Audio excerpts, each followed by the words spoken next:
So these are really the two philosophies that we have competing with each other in the world today. Who brought man the gift of fire? Prometheus. Who was Prometheus? Lucifer. What was the gift of fire? Knowledge, intellect.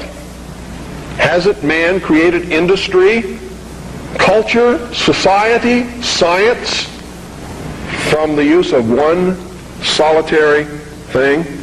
Fire. Without fire, none of it would have occurred. None of it. Nothing. There would be no society without fire.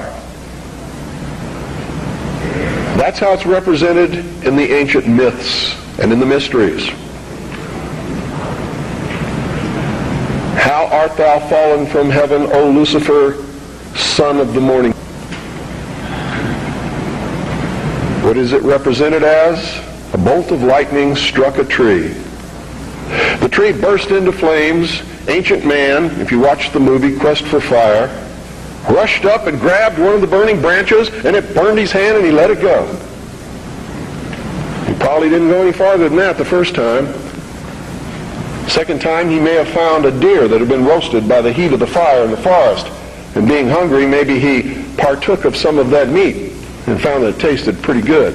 Also, the fire was warm and didn't get cold at night. And this is where the whole battle between the forces of light and darkness comes from.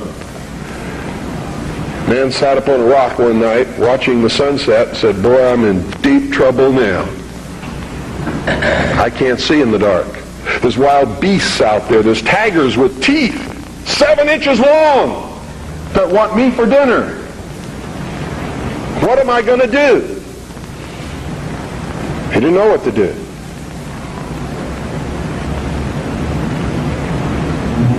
Neither would many of us put in that situation.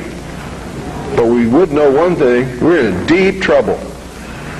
And so for a good part of his history, man sat huddled in the darkness in some place that made him feel secure, waiting to be saved. Now remember, folks, I'm not telling you what I believe. I'm telling you what is taught in the mysteries. I'm telling you what our enemies believe. Make no mistake about it, they are our mortal enemies. They want to see us wiped off the face of the earth.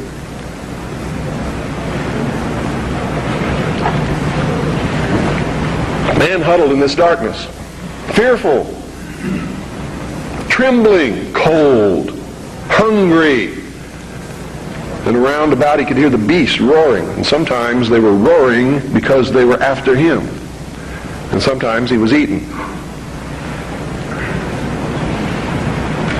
A man eventually saw another tree struck by lightning and grabbed that branch with that flame on it. And by a little experimentation, he learned how to keep that fire going. And if he could keep the fire going, he knew something nobody else knew, and he became the first king, the first priest, the first scientist, all rolled into one. And he would burn this fire and keep it going. And other men in the cold of the night, wanting to escape from the terrors that were out there, would gravitate toward this glow. And they would see this man sitting there. And if he was kind, he would let them come to the fire. And they would be warm. And they would be protected, because if the wild beast came, he'd pick up a branch and shove it in its face, and the beast would go away. And so the forces of light overcame the forces of darkness, and in the sunshine of the morning, the newly risen, resurrected child that had died the night before, their Savior, warmed them and saved them from the terrors of the Prince of Darkness. You have to study these things to understand your enemy. Any general who ventures upon a battlefield without understanding the enemy is doomed to defeat. Just like a militia that forms itself upon a peninsula has already created its own concentration camp, unless it has a navy.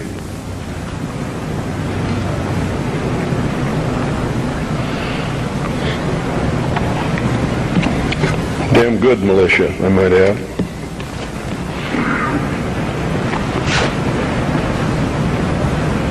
What is the upshot of this? What am I getting at here?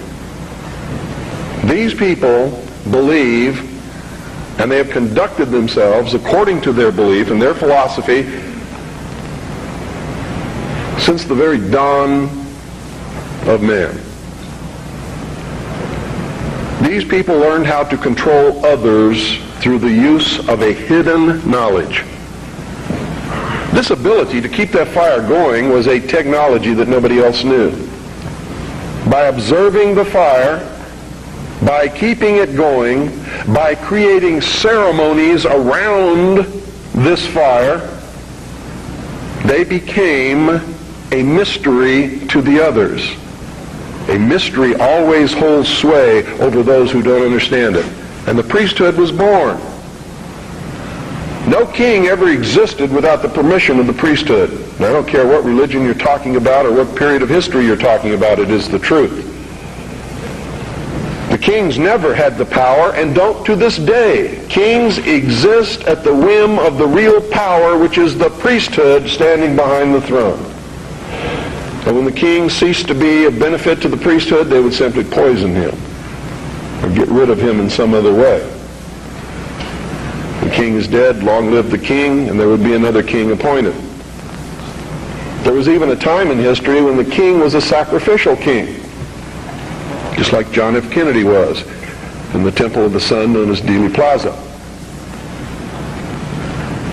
They would pick a young man at the height of his virility, appoint him king for 1 year. During that time, he could do or say or command whatever he wanted.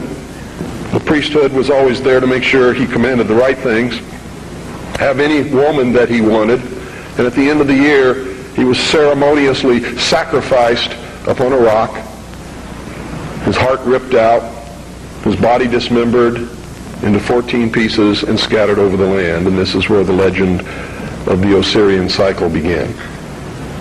It was to ensure the fertility of the crops of the next year. And young men would volunteer for this in their patriotic duty to their kingdom, to their family, so that they could have prosperous years.